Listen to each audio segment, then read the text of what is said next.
सच्चिदानंद रूपाय विश्वोत्पत्त्यादिहेतवे तापत्रय विनाशाय श्रीकृष्णाय वयं नुमः।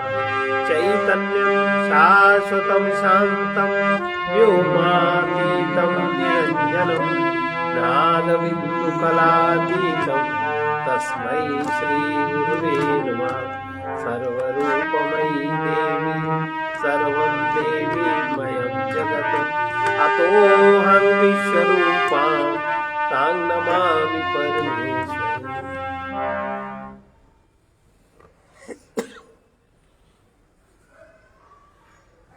मांडूक्य उपनिषद का श्लोक नंबर 23।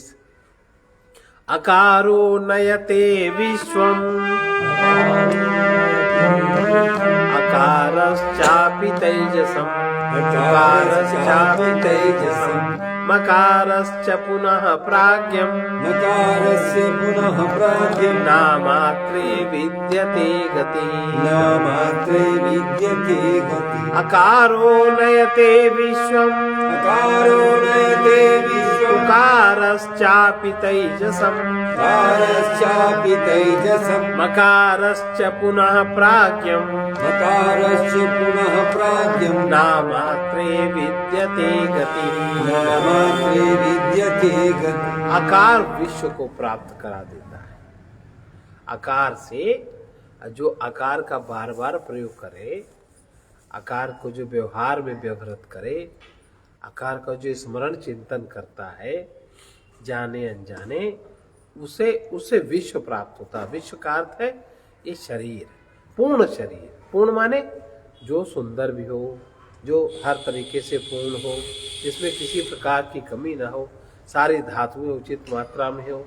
और विश्व माने ये सब इससे संबंधित सारे विश्व के पदार्थ व्यक्ति को सहज रूप से प्राप्त होना शुरू।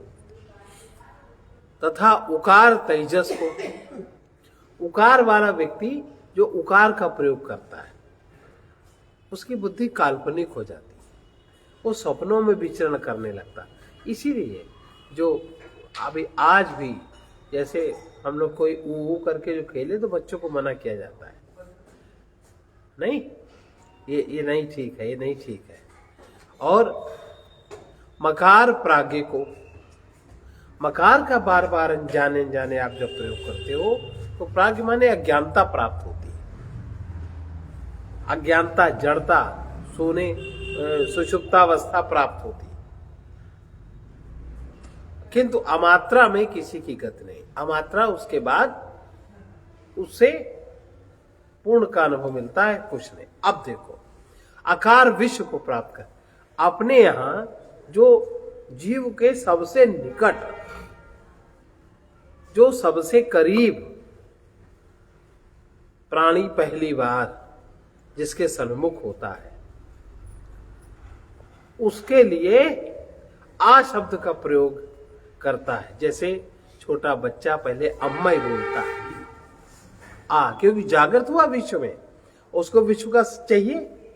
तो उस आ के प्रयोग के लिए अपने यहां अम्मा शब्द, जो उसकी धात्री, उसकी जो जन्म देने में सबसे निकट, सबसे ज्यादा लगाव है जिससे, और जिसका उससे लगाव है सबसे ज्यादा, उसके लिए संबोधन क्या है? अम्मा। अम्मा आ है और माँ है, माने हमें विश्व प्राप्त होगा। विश्व में हम अच्छे से कर्म करेंगे, अच्छे से हम परमार्थ में जाएंगे, और फिर जब विश्राम की आवश्यकता होगी तो हम समाधि हो जाएंगे, समाधि लाभ हमको प्राप्त होगा। इस अम्मा का इतना मतलब है। लेकिन आजकल किसी को ज्ञान ही नहीं, हर जानबूझ के औरतें मम्मा माने क्या? सुषुप्त अवस्था, अज्ञानता, प्राज्ञ माने अज्ञान, और बड़ी हुई अंग्रेजी पढ़ी लिखी हुई समझती है बड़ी अपने काबिल। ये वैज्ञानिक रहस्य, इसको कहते हैं वैदिक संस्कृति।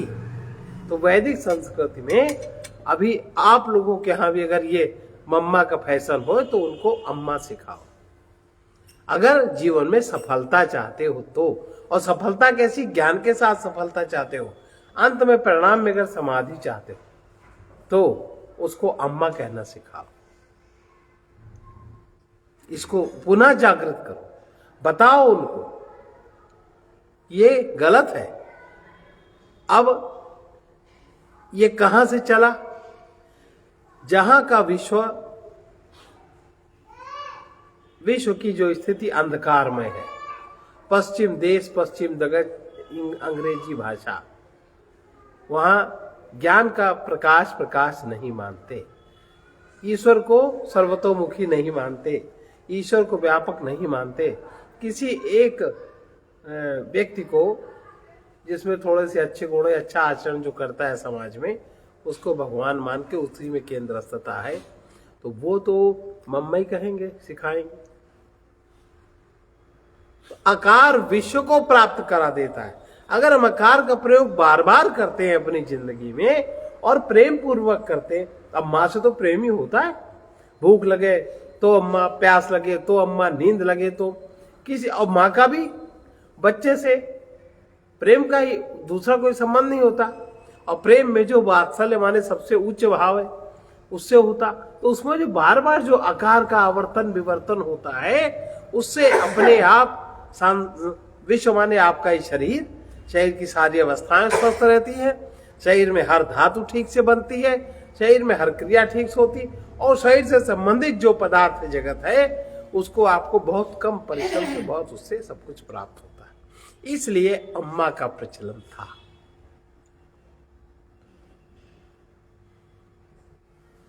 समझ गए? और आज भी जो जानकार हैं तो वो ये सब मम्मी सम्मी ये सब नाटक नहीं करते। दूसरा, और उकार तेजस को प्राप्त करा देता।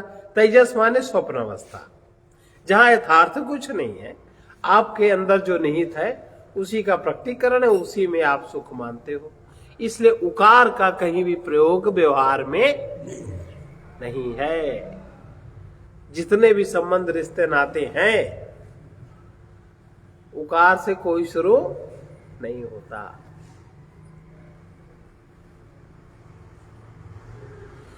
तीसरा, मकार प्राज्ञ को। मकार का अगर हम प्रयोग बार बार करते हैं, प्रेम स्नेह पूर्वक करते हैं, तो अज्ञान जड़ता में जाते हैं।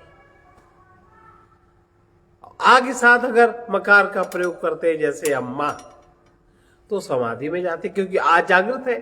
जागृत अवस्था में कोई जागृत हो जाए, फिर अगर कोई सुषुप्त अवस्था में जाता है, जागृत रहेगा तो समाधि है, उसको समाधि कहते हैं। अमात्रा में किसी की गति नहीं। इसलिए आपके आसपास परिचित, आपके जानने वाले, अपने घर परिवार में ये मम्मा का कल्चर बंद करिए। मम्मा मम्मी कल्चर बंद करिए। टोको उसको, ये मत सोचो बुरा मानेगा, उसके हित की बात है, आपके भाव की बात है, संस्कृत की बात है, सत्य परमात्मा की बात जरूर कहो। बुरा माने तो माने, क्यों बुरा मानेगा? समझाओ उसको और उसको सिखाओ, थोड़ी देर में ठीक हो जाएगा। इसलिए आकार विश्व को प्राप्त करा देता है, अर्थात आकार के आश्रित ओंकार, आकार के आश्रित जो ओंकार है उसको जानने वाला पुरुष वैश्वानर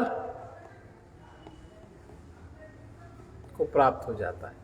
उसका वैश्वानर ज्यादा बढ़ जाता है, अर्थात जो व्यर्थ का कचरा मल है शरीर में, और अपने आप जल के शरीर शुद्ध करा देता है। अगर आप आकार के आश्रित आकार विश्व को प्राप्त करा देता है, अर्थात आकार के आश्रित जो ओंकार को जानता है, तो ओंकार में आकार पहले है, इसलिए हम पूरा न करके हम आकार का प्रयोग करेंगे। इसलिए एक माँ और बच्चे का जो संबंध है उसको ऋषियों ने सबसे पहले वहीं उस चीज की स्थापना कर दी, आज भी है। अब इस चीज को मिटाने के लिए देखिए कितने छल षड्यंत्र हुए, कितने छल षड्यंत्र हुए, और आज भी हो रहे हैं, जानते नहीं। और जहां अध्ययन मनन पठन पाठन कम हुआ, अज्ञान घिरा, नहीं होगा। और इसको जानने वाला, आकार के आश्रित ओंकार को जानने वाला पुरुष वैश्वानर होता है। वैश्वानर अग्नि उसमें बढ़ी हुई होती है, निर्मल हो जाता है, शुद्ध हो जाता है, इस स्थूल शरीर से लेकर के कारण शरीर तक। वैश्वानर तो परमात्मा का रूप है। अहम वैश्वानरो भूत्वा प्राणिनाम देहमाश्रिता, है ना, वो परमात्मा को रूप है, वो चीज बढ़ जाती है। आपके शरीर के जो मल संचय की प्रक्रिया है, मन में जो दोष के संचय की प्रक्रिया है, वो अपने आप क्षीण होने लगती है। और अभी आप कोई भी साधना करते हो, आप लोभ तोड़ ही नहीं पाते। हर बात में लोभ, आप मोह तोड़ ही नहीं पाते। हर बात में मोह विवेक पूर्वक देख ही नहीं पाते। हर बात में अपनी ही कामना की पूर्ति। ये तो भयानक विकार है। काम, क्रोध, लोभ नरक के द्वार, भगवान ने बताया। और व्यवहार में नाच नाच के तो उसी का हम प्रयोग करते। यथार्थ दृष्टि नहीं है, नहीं देख पाते। तो आकार के आश्रित ओंकार को जानने वाला पुरुष वैश्वानर होता है। और इसी प्रकार उकार माने तेजस को और मकार पुनः प्राज्ञ को प्राप्त करा देता है। उकार तेजस को, आप में जो ये पुनः स्मरण और स्वप्न आदि की क्षमताएं, उनको विकसित करता है। और मकार पुनः अज्ञान से चले थे, अज्ञान में थे, वो पुनः प्राज्ञ को प्राप्त, पुनः अज्ञान को प्राप्त करा देता है। इसलिए इस क्रिया की अनुवृत्ति प्राप्त करा देता है। इस क्रिया की अनुवृत्ति बार बार दिन में कई बार होती है, जब जब हम प्रयोग करते हैं। तथा मकार का क्षय होने पर, मकार की अनुवृत्ति जब क्षय होती है, मकार की अनुवृत्ति हम जब नहीं करते ज्यादा, मां माने मेरा, मां माने मैं, है ना, ज्ञान, दोनों चीजें। तो जब इसकी अनुवृत्ति बार बार नहीं करते, तो मैं मेरे का प्रयोग जब नहीं करते, तो हमारे में बीजा भाव का क्षय, जो अंदर बीज छिपे, संचित कर्मों के जो बीज हैं, दुष्ट अच्छे जो भी है, हमारे में बीज क्षय होने लगते हैं। भाई मैं और मेरा नहीं है तो परमात्मा है। तो जितना हम स्मरण करते हैं, उतना हमारा सुषुप्त अवस्था कारण शरीर में बीजों का क्षय होने लगता है। और जितना बीज का क्षय हो जाता है, उतनी ही जागृति सुषुप्ति में हो जाती है। आवरण कट जाता है। आवरण के कटने से जो मात्राहीन ओंकार, चौथी मात्रा है, जिसमें कोई गति नहीं, वो तत्व हमें अपने अंदर प्राप्त हो जाता है।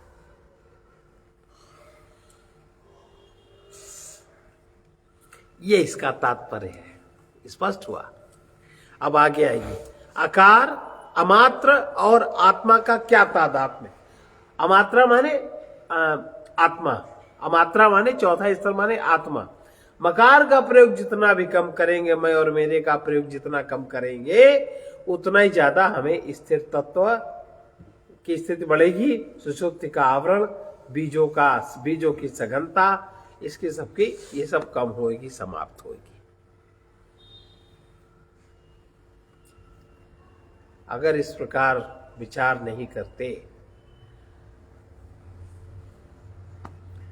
देख लो निगाह उठा के चारों तरफ क्या हो रहा है। हो रहा है अमात्र और आत्मा, ये किस प्रकार इन दोनों का तादात्म्य है? अमात्र, आत्मा किस प्रकार है? अमात्र चतुर्थो अव्यवहार्य, प्रपंचोपशमा शिवो, अद्वैत एवं ओंकार, आत्मैव संविशत्यात्मनात्मानम्, आत्मैव संविशत्यात्मा यह एवं वेद। एक बार और दोहराए। अमात्र चतुर्थो अव्यवहार्य प्रपंचोपशमः शिवोद्वैत एवमोंकार आत्मैव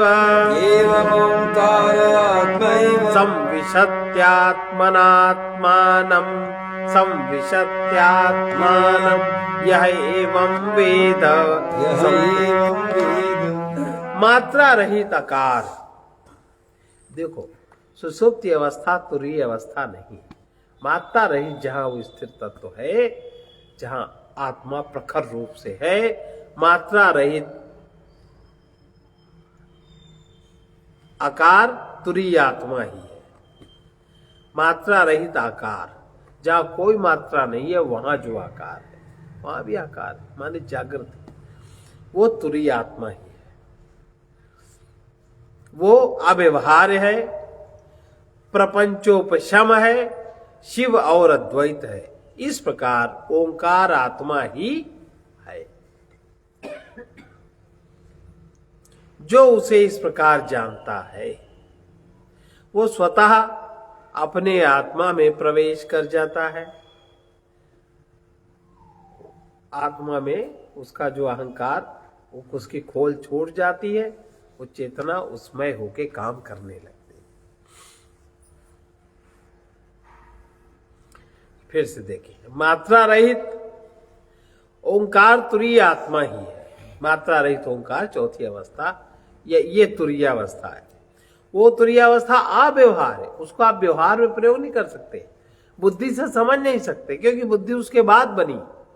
और प्रपंचोपशम, जहां पांच तत्वों के सम्मिलन से छठवां तत्व उत्पन्न होता है, छठवां पदार्थ उत्पन्न होता है, छठवीं कल्पना उत्पन्न होती है, वो चीज वहां नहीं है। वो शिव है, माने चैतन्य है, और अद्वैत है, सर्वत्र वही व्याप्त है।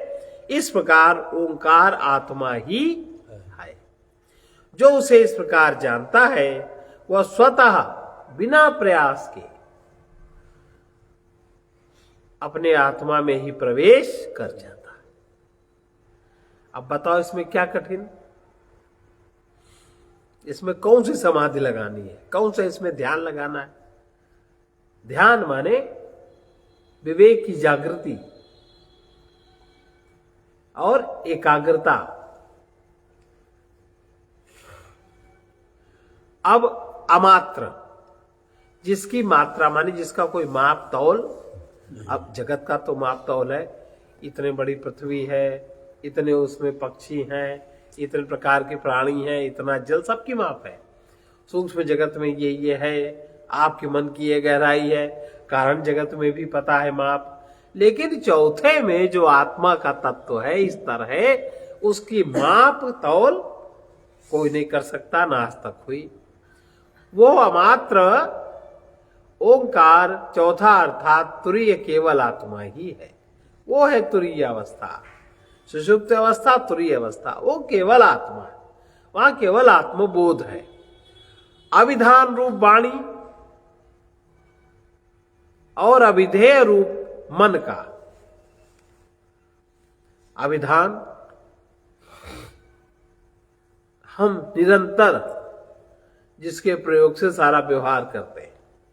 अविधान रूप वाणी, हमारा सारा ध्यान का आकर्षण क्या रहता है? वाणी, वही तो रहता है। और अविधेय रूप मन, मन में जो होता है वही तो बोलते हैं। मन में जो धारण किया है वही तो बोलते हैं। अब मन में अगर धारणा बन गई, नहीं है नहीं है नहीं, तो वाणी भी वही बोलती है। और जब वाणी वही बोलती, वही कर्म बनता है। और जब कर्म बनता है, जब उसका भोग आएगा नहीं है नहीं का, तब झेले नहीं चुकेगा। यह है ना। इसलिए नेगेटिविटी, नकारात्मक दृष्टि नहीं होनी चाहिए, इसीलिए उसका निषेध बताया जाता है। अविधान रूप वाणी या विधेय रूप मन का क्षय हो जाने के कारण वहां पर ना तो अविधान रूप वाणी जाती है, वाणी की गति वहां नहीं है, और ना वहां मन जाता है, मन की भी गति वहां नहीं है। ये दोनों वहां क्षय हो जाते हैं। वो कौन सा स्थान है? यतो वाचो निवर्तन्ते अप्राप्य मनसा साहा, ये वेद का वाक्य। अभिधान रूप वाणी या विधेय रूप मन का क्षय हो जाने के कारण वो अव्यवहार्य है। ये दो चीजें वहां नहीं है, न मन है न वाणी है, और मन और वाणी से चलता है व्यवहार जगत, तो उनका क्षय हो जाने के कारण वो अव्यवहार है। उसका व्यवहार नहीं कर सकते, वाणी से नहीं बता सकते, मन से नहीं आप उसको समझ सकते, तथा वो प्रपंच की निषेधावधि। प्रपंच माने हम लोग जिसको प्रपंच कहते समझते वो प्रपंच नहीं है। प्रपंच माने पांच तत्वों के मिलने से, क्षिति जल पावक गगन समीरा, इसके मिलने से जो छठवां तत्व बन जाता है। पांच तो अपने आप में मूल रूप से है, और जब पांच मिले तब छठा बना, तब वो मन में गया, तब उसको वही चाहिए, उसकी कल्पना जागृत हो गई। तो जहां प्रपंच की निषेधावधि, प्रपंच जहां निषेध है, प्रपंच वहां कुछ काम नहीं करता। मंगलमय निरंतर जहां मंगल है और अद्वैत स्वरूप है, वहां जाके किसी द्वैत का प्रवाह नहीं रहता। इस प्रकार पूर्वोक्त विज्ञानवान, पूर्वोक्त माने पीछे जो कहा, इसको अनुभव करने वाला, जो जिसके अंदर ये विज्ञान जागृत हो गया है, उस संत वो महात्मा, यही कहेंगे,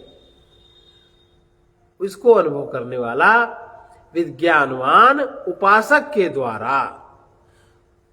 कैसा उपासक? जो विज्ञानवान है, जिसका अनुभव और जिसकी बुद्धि दोनों चीज जिसकी जागृत है, जो अनुभव जिसने किया है, उपासक द्वारा प्रयोग किया हुआ ओंकार का, विज्ञानवान उपासक द्वारा प्रयोग किया हुआ तीन मात्रा वाला ओंकार, तीन पाद वाला आत्मा ही है।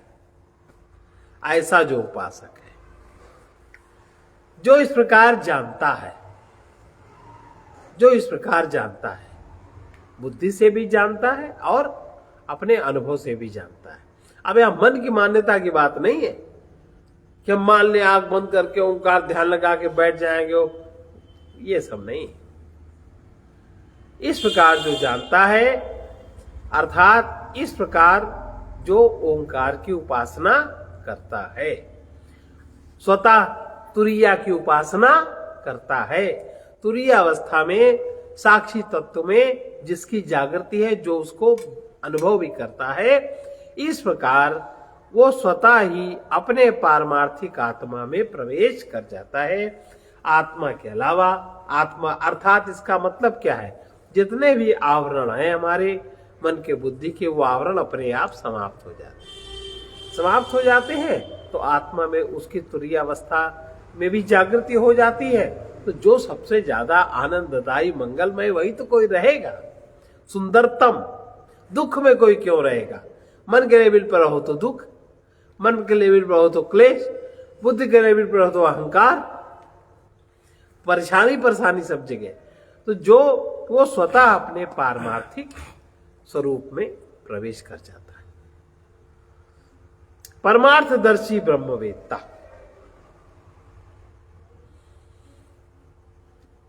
जो परमार्थदर्शी है, परमार्थ को जो देखता है इस देह में खड़े होकर, इसको परमार्थ का दर्शन होता है।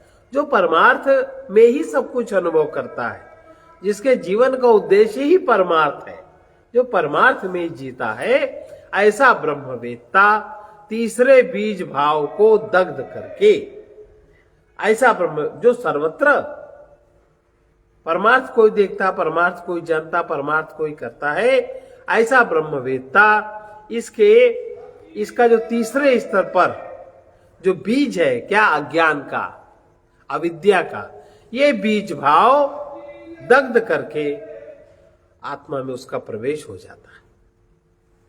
तुरीय अवस्था में जागृत हो जाता है, उसकी तुरीय अवस्था जागृत हो जाती है। इसलिए वासना के अनुसार उसका पुनर्जन्म नहीं होता। जन्म तो होता होगा, क्योंकि परमात्मा का नियम है, विधान है, किससे क्या काम उनको कराना है, लेकिन उसकी अपनी वासना के अनुसार उसका जन्म नहीं होता, फिर उसका पुनर्जन्म नहीं होता, क्योंकि तुरीय आत्मा अभिजात्मक है। वहां किसी प्रकार के अविद्या अज्ञान का कोई बीज, और अविद्या से ही, अज्ञान से ही सारी चीजें उत्पन्न होती। रज्जु और सर्प का विवेक हो जाने, अब देखो सरलता से बता रहे, ये भाष्य है शंकराचार्य जी का। रज्जु और सर्प का विवेक हो जाने पर रज्जु में लीन हुआ सर्प, रस्सी में लीन हुआ सर्प, जिन्हें उसका विवेक हो गया है, उन पुरुषों को बुद्धि के संस्कार वश पुनः प्रतीत नहीं हो सकता।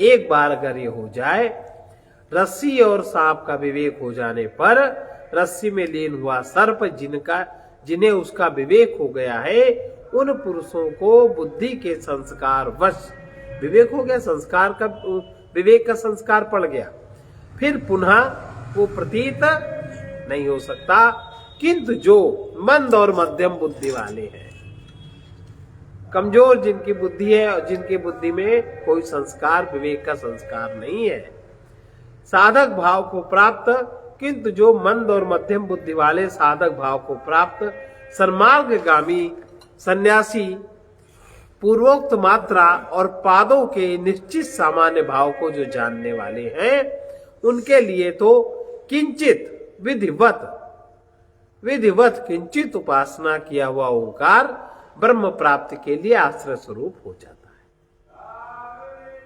मध्यम और मंद बुद्धि वालों को। यही बात 3 प्रकार के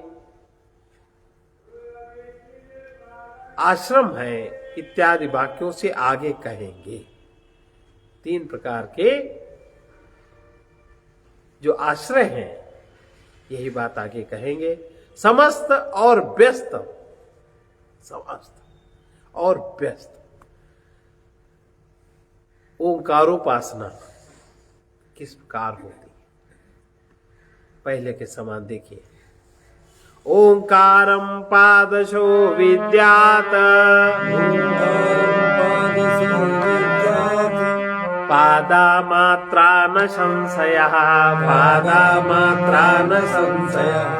ओंकारं पादशो ज्ञात्वा, ओंकारं पादशो ज्ञात्वा न किंचिदपि चिन्तयेत्, न किंचिदपि चिन्तयेत्। ओंकारं पादशो विद्यात्, ओंकारं पादशो विद्यात्। पादा मात्रा न संशयः, पादा मात्रा न संशयः। ओंकारं पादशो ज्ञात्वा, ओंकारं पादशो न किंचिदपि चिन्तयेत्, न किंचिदपि चिन्तयेत्। अब सामान्य रूप से इस चौथे स्तर पे जागृत होने के लिए आपके सामने जो भी हो, बहुत सरल सी बात है, आप उसको देखने का अभ्यास बढ़ाएं।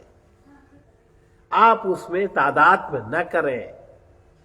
लोभ भी प्रकट हो तो उसको भी देखें, काम भी प्रकट हो तो उसको भी देखें, क्रोध भी प्रकट हो तो छोटी छोटी वृत्तियां हैं मन में फुर करती रहती हैं, उसके अनुसार क्रिया न करें, लेकिन उसको देखें। शरीर में जो हो रहा है उसको देखने का अभ्यास, जैसे जैसे साक्षी होते जाएंगे वैसे वैसे चौथे में गति होती जाएगी। और कह दे नहीं, इसके लिए जिसका वैश्वानर हो जाता है, जिसका प्राण बढ़ जाता है, जो सामान्य रूप से प्राण की वृद्धि करता है, प्राण की संरक्षण करता है। और प्राण का संरक्षण कैसे होता है, प्राण शक्ति क्षय कैसे होती? आपको क्रोध आया, आपकी सांस तेज हो गई, अब प्राण आपका घटा, आप काम में गए, भयानक शक्ति क्षीण हुई।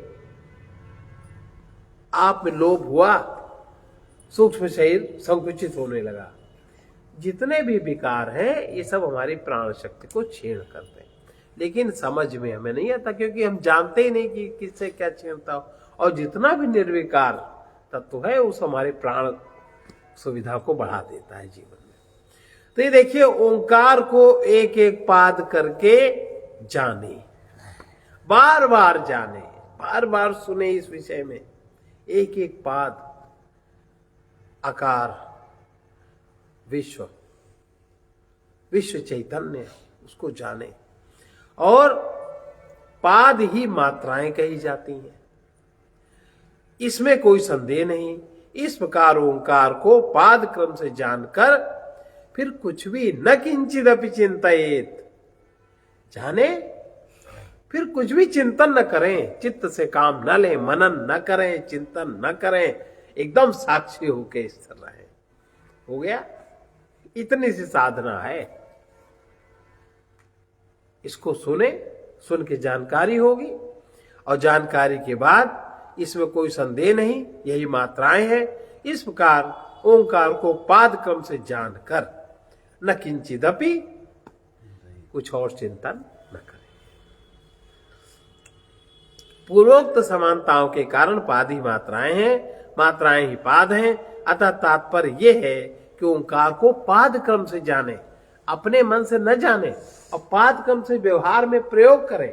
आ मात्रा को ज्यादा जागृत करें, वैश्वानर को जागृत करें, विश्व में स्थित होकर के देखना शुरू करें, मानने का अभ्यास कम करें, देखने का अभ्यास करें।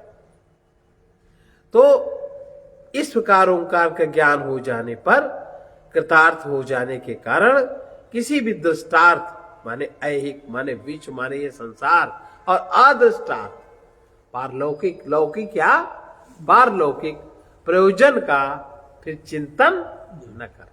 न लौकिक चिंतन करे कि ये प्राप्त हो नहीं प्राप्त है, और न पारलौकिक कैसे होगा या भगवान, दुनिया भर का जो चलता, कोई चिंतन न करे। ये इसका अभिप्राय है।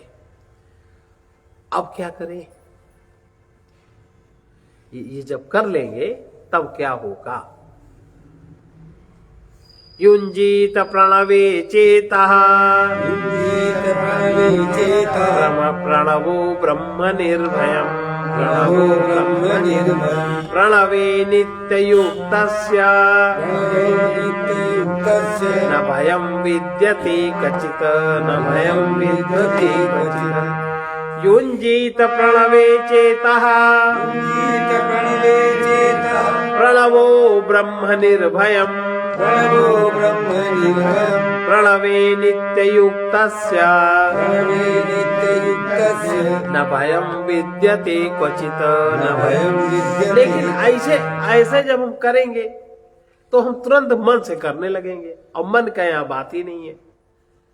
इसको तीनों ओंकार के एक एक पाद को उसको जाने, ये ओंकार की मात्राएं हैं, इसमें संदेह नहीं। इस प्रकार ओंकार को पाद क्रम से जानकर, जान लिया, समझ गए, फिर कुछ भी चिंतन न करें। चिंतन क्या करेंगे? ना ऐहिक और ना पारलौकिक। जहां का स्थिर हो जाए, मैंने तुरीय अवस्था में स्थिर हो जाए, फिर क्या होगा? चित्त बीज दग्ध होने लगे, चित्त को ओंकार में समाहित करें। चित्त चिंतन करने की जो आदत है वो ओंकार में समाहित करें, उस वही जाने, तीनों मात्रा पाद उसी में समाहित करें। ओंकार निर्भय ब्रह्म पद है, तुरीय अवस्था में निर्भय है, वही ब्रह्म पद है। ओंकार में जो नित्य समाहित रहने वाले पुरुष हैं, उन्हें फिर कहीं कोई भय रहित हो जाते। जिसकी पहले व्याख्या की जा चुकी है, उस परमार्थ रूप ओंकार में चित्त को युक्त समाहित करें, क्योंकि ओंकार ही निर्भय ब्रह्म है। उसमें नित्य समाहित रहने वाले पुरुष को कहीं भी फिर भय नहीं होता, जैसा कि विद्वान कहीं भी भय को प्राप्त नहीं होता। विद्वान, आगे कोई शब्द नहीं है, विद्वान कहीं भी भय को प्राप्त नहीं होता। इस श्रुति से यही बात प्रमाणित होती है। सत्य नाम सद्गुरु से पाया,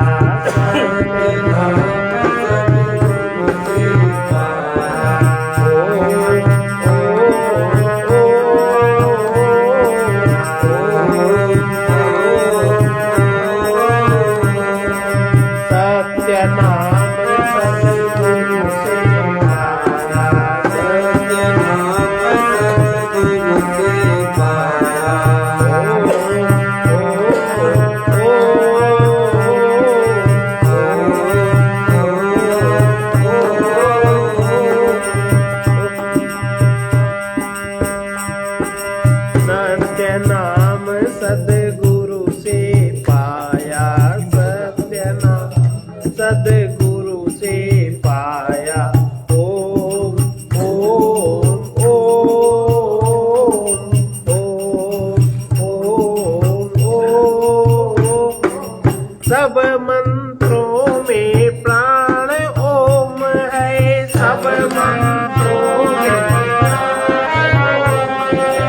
अक्षर में अवधान ओम है, अक्षर में अवधान ओम है। यही प्रणव वेदों ने गाया, यही प्रणव वेदों ने गाया।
स्वप्न अवस्था, जागृत अवस्था।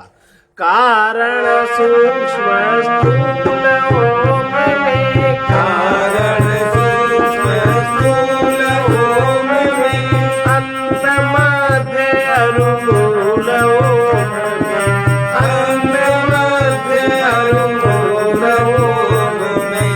इसमें जीव इसी में माया, इसमें जीव इसी में माया।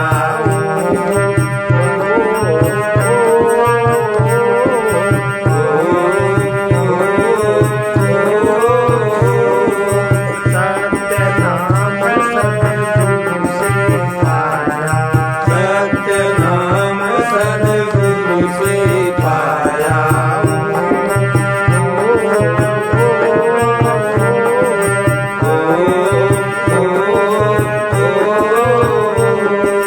परम तत्व का ज्ञान ओम में, परम तत्व का ज्ञान ओम में।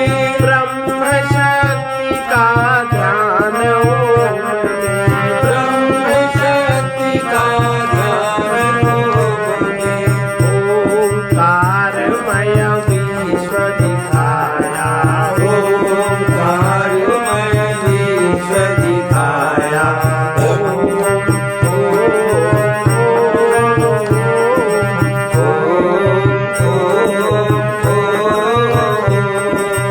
ओम सच्चिदानंद धाम है, ओम सच्चिदानंद धाम है। भक्ति द मुक्ति द पूर्ण काम है, भक्ति द मुक्ति द पूर्ण काम है। पथिक हृदय में यही समाया, पथिक हृदय में यही समाया।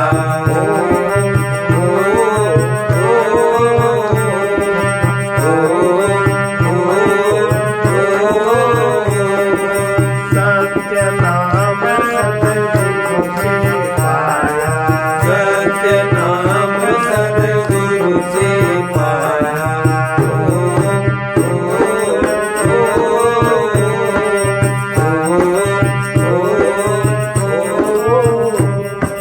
संसार में जो त्रिशक्ति है, त्रिशक्ति माने सत्य गुण, रजोगुण, तमोगुण, ब्रह्मा विष्णु महेश, दुर्गा काली सरस्वती, सब त्रिशक्ति है। तीनों प्रकार की शक्ति है, सत्गुण की, रजोगुण की और तमोगुण की।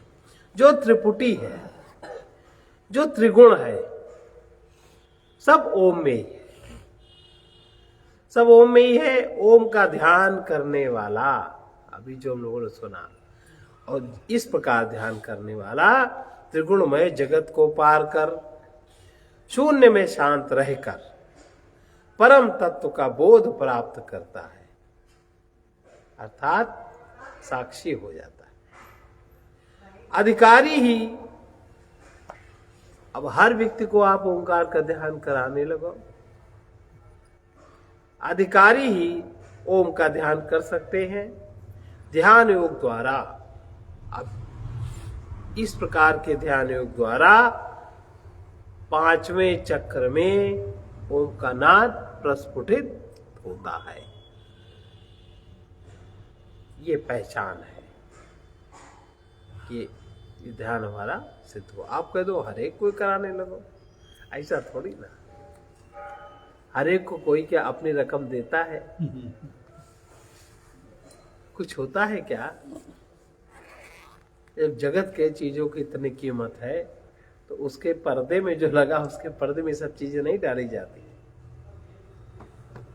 सर्वे भवन्तु सुखिनः, सर्वे सन्तु निरामया, सर्वे भद्राणि पश्यन्तु मा कश्चित् दुःखभाग्।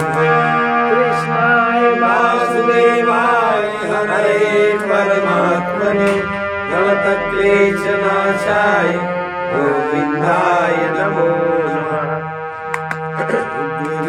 महाविष्णु ज्वलन्तं सर्वतोमुखं नृसिंहं भीषणं भद्रं मृत्युर्नमाम्यहम्।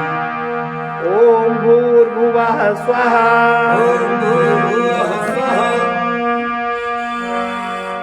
ॐ ह्रौं जूं सः, ॐ